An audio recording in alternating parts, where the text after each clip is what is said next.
Buenas noches. Vamos a comenzar hablando de los gerentes. ¿Quiénes son y dónde trabajan? Los gerentes son encargados de coordinar y supervisar el trabajo de otras personas para lograr el objetivo de la empresa. Este objetivo no es un objetivo personal, sino que ayudan a los empleados a realizar su labor con mayor eficacia. Ellos obviamente desarrollan sus tareas, trabajan en organizaciones y también pueden desarrollarse en áreas como por ejemplo supervisando solamente a una persona, supervisando grandes grupos de personas de distintos departamentos y demás. Vamos a pasar a hablar del proceso en la toma de decisiones y vamos a comenzar con el primer slide. Identificación del problema. Cuando toda decisión proviene de un problema. ¿Qué quiero decir con esto?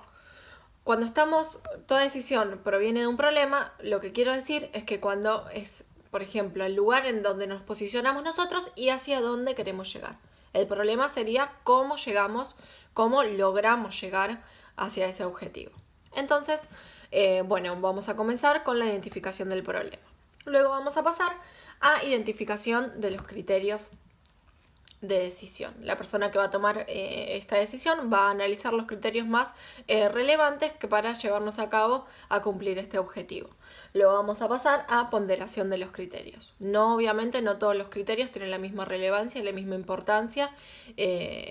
No todos pesan igual de la misma manera para tomar esta decisión. Por eso vamos a hacer una ponderación de los criterios y vamos a elegir los más relevantes. Luego pasamos a desarrollo de alternativas, vamos a listar las alternativas que nosotros tenemos, las alternativas que tomamos, para luego en el próximo paso, ahí sí, vamos a realizar el análisis de las alternativas, vamos a analizar una por una, para luego elegir una de estas alternativas que analizamos, ya luego de realizar todo este análisis, vamos a elegir una y vamos a aplicarla, vamos a desarrollar esa alternativa. Vamos a implementarla, mejor dicho, perdón. Vamos a ir al implemento de esta alternativa y como último paso vamos a ir a la evaluación de la eficacia de la decisión. Vamos a analizar si esta alternativa nos sirvió para cumplir este objetivo, para tomar esta decisión. Vamos a pasar a administración verde y sustentabilidad.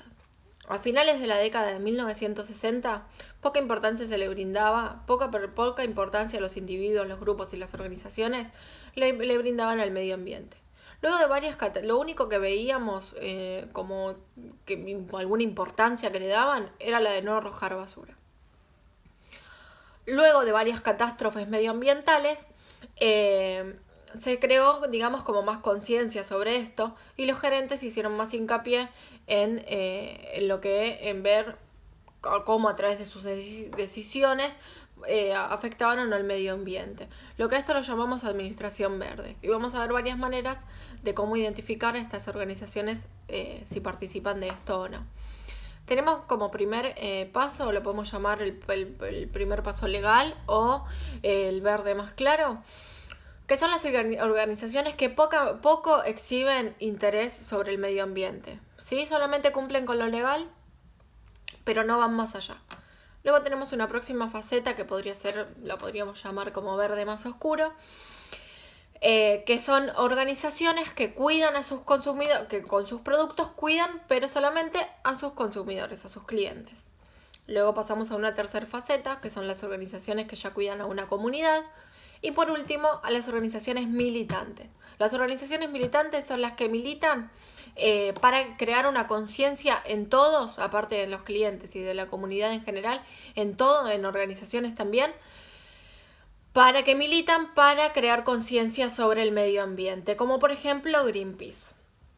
Voy a hacer una crítica personal sobre esto. Considero que en realidad no deberían existir niveles para la administración verde, sino que solamente se debería obligar a todas las administraciones a cumplir con esto de ser militantes del medio ambiente, ya que es algo muy importante que nos afecta a todos y que hoy en día se habla mucho sobre cuidar cuidar el medio ambiente, cuidar los desperdicios de la organización y demás. Entonces yo considero que no tendría que existir facetas, sino que sí se tendría que obligar a que todos cumplan y sean militantes como estas últimas organizaciones mencionadas. Vamos a pasar a hablar de cambios organizacionales, factores externos y factores internos. Podemos decir que los factores externos son esas fuerzas que desde afuera de la organización nos empujan a realizar cambios, y los internos son esas fuerzas que desde adentro de la organización nos empujan a realizar cambios también. Como cambios tenemos los cambios en la estructura, en el personal o en la tecnología.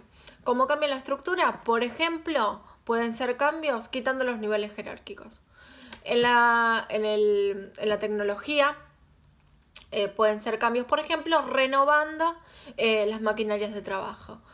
Y en el personal pueden ser cambios, no se habla solamente de la reducción al personal, ese no es el único cambio que se puede hacer, sino que pueden ser cambios, por ejemplo, capacitando a los empleados, brindándoles cursos, capacitaciones para que desarrollen mejor su trabajo.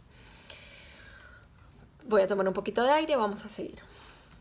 Pasamos a retención, administración del desempeño, remuneración y prestaciones y desarrollo profesional. Cuando hablamos de retención, hablamos de cómo las organizaciones se van a manejar para retener o no a cierto personal. Entonces comenzamos con administración del desempeño. Hablé de cómo las administraciones van a analizar, qué herramientas van a utilizar para analizar el desempeño de sus empleados, ¿sí?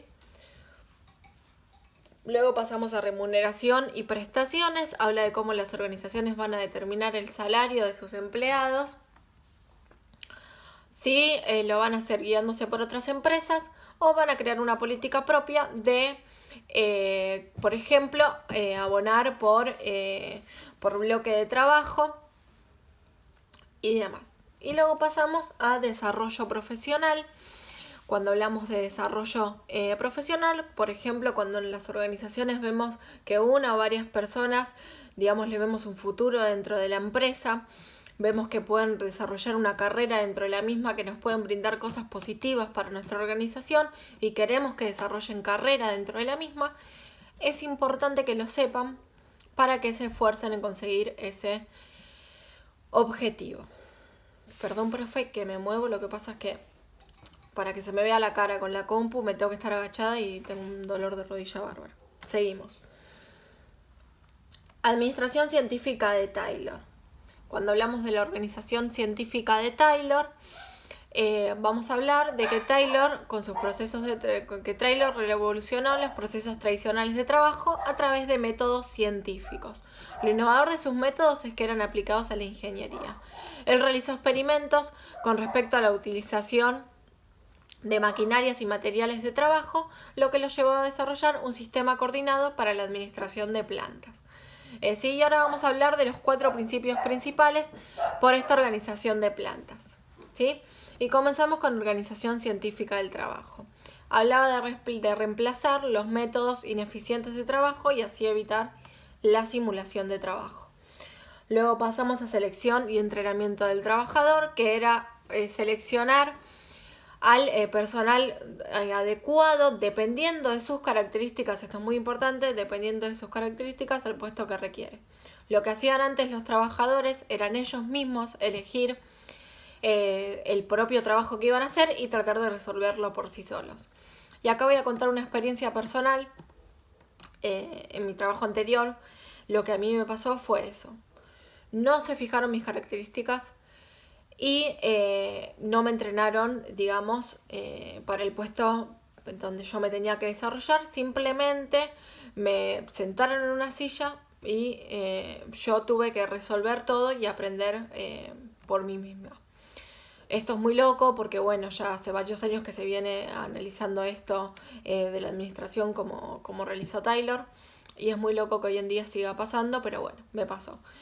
Yo por mí misma, como le sucedía a los obreros anteriormente, traté de resolver el trabajo por sí sola.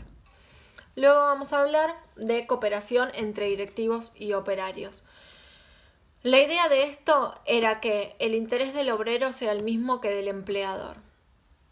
Y para generar, digamos, este incentivo, por ejemplo, comenzaron a dar remuneraciones por bloque de trabajo.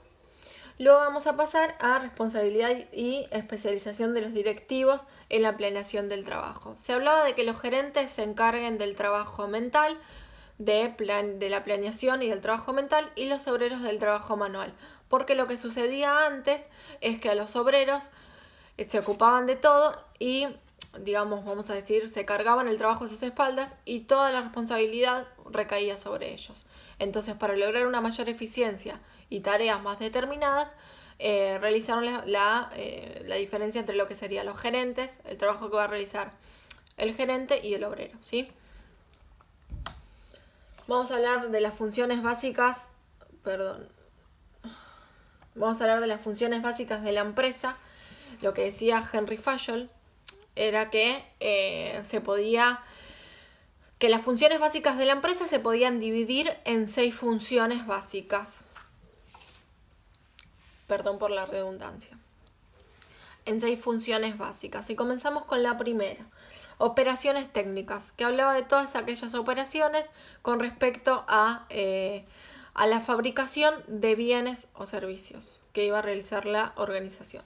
Luego hablamos de las operaciones comerciales, que son todas aquellas operaciones de compra o venta de bienes o servicios. Luego tenemos las operaciones financieras, que son aquellas operaciones, por ejemplo, de la administración de capitales. Luego tenemos las operaciones de seguridad, que hablaba de proteger los bienes y el personal que trabajaba en la organización.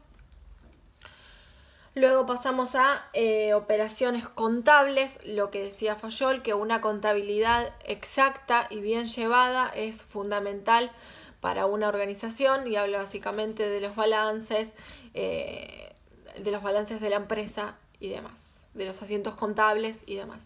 Luego pasamos al último, funciones administrativas, que esto es lo que va a llevar a cabo el desarrollo de las otras 5 funciones, ¿sí? Las funciones administrativas lo que van a desarrollar son las 5 funciones anteriores. Y por último, el aprendizaje. De lo que hablamos cuando hablamos de aprendizaje, en el desarrollo personal de cada individuo, dependiendo obviamente siempre de nuestra cultura, de nuestras raíces, eso es lo que va a determinar nuestra personalidad. Y dependiendo de todo esto vamos a tener una personalidad definida. Esto es muy importante que lo analicen los gerentes cuando van a realizar el desarrollo de tareas, tareas para lograr una mayor efectividad entre sus colaboradores.